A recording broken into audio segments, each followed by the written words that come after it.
உலகெங்கிலும் இருக்கும் பிளே தமிழ் நேயர்கள் அனைவருக்கும் வணக்கம். நான் உங்கள் ராம்ஜி. சுக்கிர பயிற்சி நடக்கப் போகிறது. வருகின்ற ஜனவரி 29 தொடங்கி ஒரு மாத காலம் சுக்கிர பகவான் கும்பத்திலிருந்து மீனத்தில் உச்சம் பெறுகிறார். என்னைக்குமே இந்த சுக்கிர பகவான் உச்சம்ங்கிறத நம்ம ரொம்ப சந்தோஷமான ஒரு விஷயமா எடுத்துக்கணும்.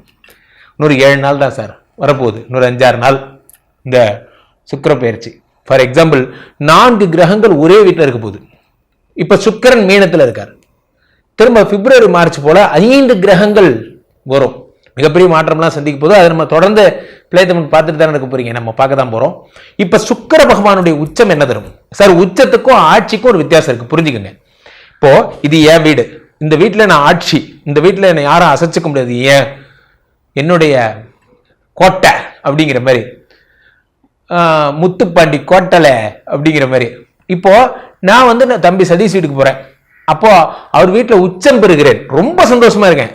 ஏன்னா இங்க நான் சந்தோஷமா இல்லை, ஆட்சி புரியுறேன், அவ்வளவுதான். ஆனா அவன் வீடு எனக்கு ரொம்ப பிடிக்கும். அப்ப அங்க போனா நான் உச்சம் பெறுகிறேன். அதே என் பொண்டாட்டி வீட்டுக்கு போனா அங்க மாமியார் மாமனார்லாம் இருப்பாங்க, அங்க போனா சைலன்ஸ். ஏன் அங்கு நான் நீச்சம் பெறுகிறேன், பேசக்கூடாது, பெரியவங்களாம் இருக்காங்க. அந்த மாதிரி நான் எங்க ரொம்ப ஆட்டமா ஆடுறேன், சந்தோஷமா இருப்பேன்னா எனக்கு ரொம்ப பிடிச்ச இடத்துல. நான் எங்க அமைதி காப்பேன்னா நான் நீச்சமாகிற இடத்துல. என் பவர்லாம் போச்சு, இங்க மத்தவங்க எடுக்கிறதா முடிவு. நான் எங்க ஆட்சி பெறுறேன்னா என்னோட சொந்த வீட்டுல. வித்தியாசம் அவ்வளவுதான். இப்போ சுக்கிரன் உச்சம் பெறுகிறார், தன்னுடைய பலன்களை 200 மடங்கு அள்ளித்தர போகிறார். எப்ப இருந்து? ஜனவரி 29 இருந்து. யார் யாருக்கு ஒரே ஈவனா அள்ளித்தர போகிறார், யாருக்கு என்ன செய்ய போகிறார் என்பதை நாம் பார்ப்போம். மீனராசிக்காரர்களுக்கெல்லாம் சுக்கிரன் உச்சம் எப்படிப்பட்ட பலன்களை தரும்? மீனராசிக்காரர்களுக்கு சும்மாவே ஒரு மாதிரி. இப்போ இந்த மீனராசிக்காரங்களுக்கு சுக்கிரனோட ராகு சேர்ந்தா இன்னும் வேற மாதிரி, இந்த மாதிரி வேற மாதிரி. அதனால சுக்கிரனோட ராகு சேரவே கூடாது. சுக்கிரனோட ராகு சேர்ந்தா நாங்கள் சுக்கிர மித்திரன் ராகுன்னு பேர். சுக்கிரனுடைய உயிர் நண்பன். Where there is a love there is a less, where there is a less there is a love. அது மாதிரி எங்கு காதல் இருக்கிறதோ அங்கு காமமும் கூடவே வந்து விடுகிறது அப்படிங்கிற மாதிரி.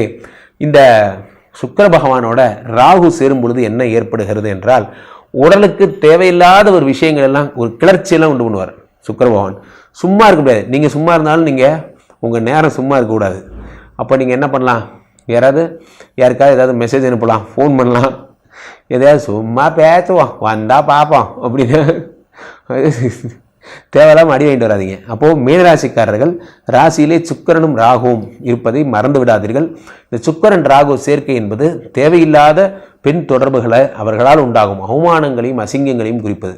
ரொம்ப ஜாக்கிரதையாக இருக்கணும். உடம்புல ஸ்கின் ப்ராப்ளம்ஸ் உங்களுக்குனே வரும். ஏன்னா ஏற்கனவே இன்னைக்கு தேவகுரு பிரகஸ்பதியோட பையன் உங்களுக்கும் சுக்கிரனுக்கும் ஆகவே ஆகாது. அந்தாலும் உச்சம் பெற்று உடம்புல உட்காந்தா என்ன ஆகும்னா, உங்களுக்கு தேவையில்லாத பிரச்சனைகள், உடல் ஸ்கின் இஷ்யூஸு, சுக்கிரன் உச்சமாவதால் ஏற்படக்கூடிய அளவு கடந்த டிப்ரெஷன் போன்றவை ஏற்படும். நீங்கள் மனைவியை ஒரு ஃப்ரேமில் எதிர்பார்ப்பீங்க. என் மனைவி எப்படி இருக்க வேண்டும் என்றால், நான் பிறக்கும் பொழுது இருந்த மாறாத அந்த பிறவி வேண்டும், நான் இறந்த பின்பு இது மாதிரிலாம் கவிதைலாம் எழுதுவீங்க. கொஞ்ச நேரம் கம்முன்னு இருங்கடாடி, தயவுசெய்து பொழப்ப பாருங்கள். இந்த ஒரு மாதம் நீங்கள் மனைவி, காதல், காமம் இந்த விஷயத்தெல்லாம் விட்டுட்டு பொழப்ப மட்டும் பார்த்தீங்கன்னா நல்லா இருப்பீங்க. 8 கூடையவன் என்பதால் உங்களுக்கு நிறைய அசையா சொத்துக்களை உருவாக்கி தருவார். நீங்கள் காதல் எனும் இந்த வலையில் விழுகாத வரைக்கும் உங்களுக்கு நல்லது. ஆனால் உங்களை சட்டம் தன் கடமையை செய்ய உங்களை உழுவு வச்சிரும். அதனால் இந்த மீனராசிக்காரர்கள் காதல் ப்ரப்போசல்ஸ் எல்லாம் இந்த 1 மந்த்துக்கு தள்ளி போடுறது உங்களுக்கு நல்லது. காதல் ஆசை யாரை விட்டதோ தனநான, ஒரு ஆசை விடவேனா, பின்னாடி தான் 4ஆம் தேதி இஎம்ஐ கட்டணும், ஞாபகம் இருக்கா இல்லையா? ஒரு நிமிஷம் நான் சொல்கிறதெல்லாம் யோசிச்சு பாருங்க. நான் லைஃப்பில் நல்லதுக்கு சொல்கிறேன். என்றைக்கெல்லாம் நீங்கள் உங்கள் காதல் ஞாபகம் வருதோ அப்போ பேங்க்கார் ஞாபகம் வந்துருச்சுன்னா உங்களுக்கு இந்த பிரச்சனையே சரியாயிரும். ஆமாம்ல, இவன் மூஞ்ச ஒரு பெஞ்ச் மார்க்காக வச்சுக்கிங்க. இதை வச்சுட்டிங்கன்னா உங்களுடைய சந்தோஷங்களுக்கு ஒரு கியரப் பண்ணி ஸ்டாப் பண்ணோம் அப்படின்னா வேறு எதையும் நினைக்க வேண்டாம். போன வாரம் கலெக்ஷனுக்கு வந்தால அவன் மூஞ்சி ஒரு திவசம் ஞாபகப்படுத்திக்கிங்க. உங்களுக்கு இந்த லவ் எல்லாம் போயப்பா இருப்பா, நாளைக்கு வந்து தொலை போகிறான் அப்படிங்கிற மாதிரி எண்ணங்கள் வந்துடும். ஸோ அப்போ நம்ம அடிப்படை விஷயங்களை விட்டுட்டு, சரியா, நம்ம ஆடம்பரங்களை தொலைக்கின்ற வேகத்திலே ஆடைகளையும் திறந்து விடுகிறோம். அதுதான் பிரச்சனை. நம்ம என்ன பண்ணுறோன்னு தெரியாமல் நிலை தவறி போய் பண்ணுறது தான், சரியா. உண்மையிலேயே ஒருத்தர் யாராவது, நிறைய பேருக்கு அந்த தாட் வர்றதில்லை. ஒரு பெண் வந்து ஒரு மிஸ்யூன்னு அனுப்புகிறாங்க அப்படின்னா அதுக்கு நிறைய அர்த்தம் இருக்குது. நான் வந்து ஒரு அன்பாக கூட சொல்லலாம்.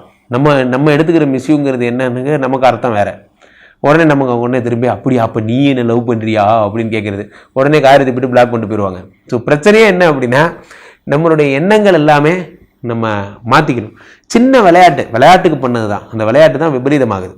ஸோ இந்த சுக்கிரன் ராகுவோடு சேரும் பொழுது என்ன ஏற்படும்னா, யாரெல்லாம் வந்து இந்த பல்க் பிஸ்னஸ், அதாவது இந்த லேவாதாவிம்பாங்க, இந்த வட்டிக்கு விடுறது, இந்த மாதிரியான விஷயங்கள் பண்ணுறவங்க, மது கடைகள் வச்சுருக்கிறவங்க, இவங்களுக்கெல்லாம் ரொம்ப சிறப்பான விஷயம். பாரு, அதே மாதிரி கேளிக்கைகள் வச்சுருக்க பப்பு, இந்த மாதிரிலாம் இருக்குது, அவங்களுக்கெல்லாம் ரொம்ப நல்ல நேரம். அது மாதிரி நல்ல சுற்றுலா விடுதி, டூரிஸ்ட் ஸ்பாட்டுக்கு கூட்டு போகிறது, இன்பம், மகிழ்ச்சி, போதை, துய்ப்பு போன்ற விஷயங்கள் எல்லாம் உங்களுக்கு நல்லா வரும். யாரெல்லாம் இன்பத்தை அடிப்படையாக கொண்டே ஜாலியாக இருக்குங்க சார், சும்மா வருவாங்க சார், மசாஜ் பண்ணுவாங்க, போங்க, அந்த மாதிரி கடைகள்லாம் ரொம்ப நல்ல அருமையாக வருமானம் வரக்கூடிய இடம்.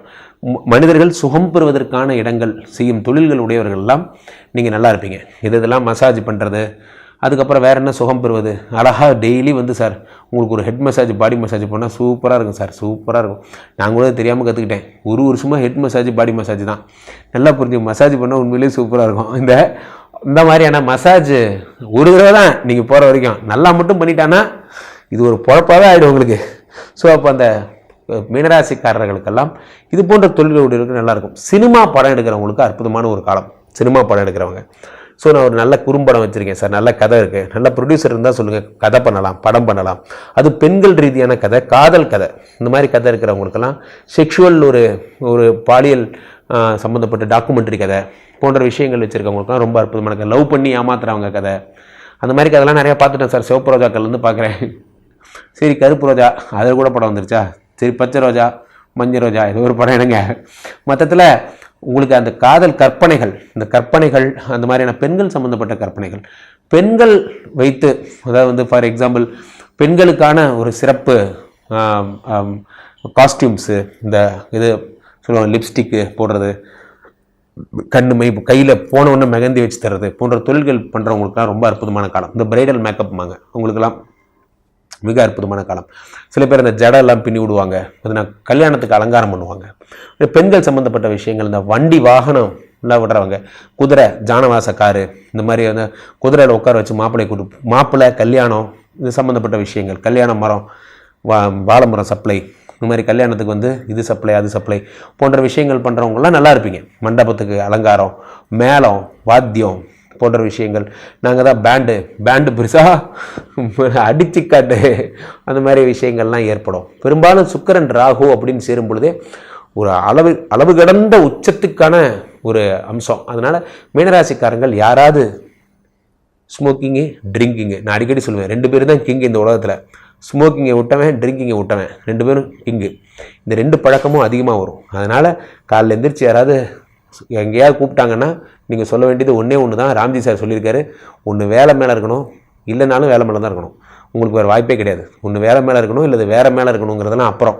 இன்னும் நம்ம அவ்வளோ பெரிய ஆள் ஆகலை. அதனால் ஒன்று வேலை மேலே இருங்க, அல்லது வேலை மேலேயே தான் இருக்கணும் நீங்கள்.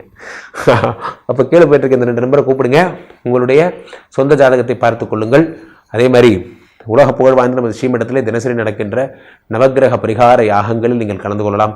சனி பயிற்சிக்காக, குரு பயிற்சிக்காக எல்லாம் பண்ணுறோம். கீழே என்னிடம் கேட்டு பதிவு செய்து இந்த பூஜைகளை செய்து கொள்ளுங்கள். மீண்டும் ஒரு நல்ல பதிவில் சந்திப்போம். நன்றி, வணக்கம்.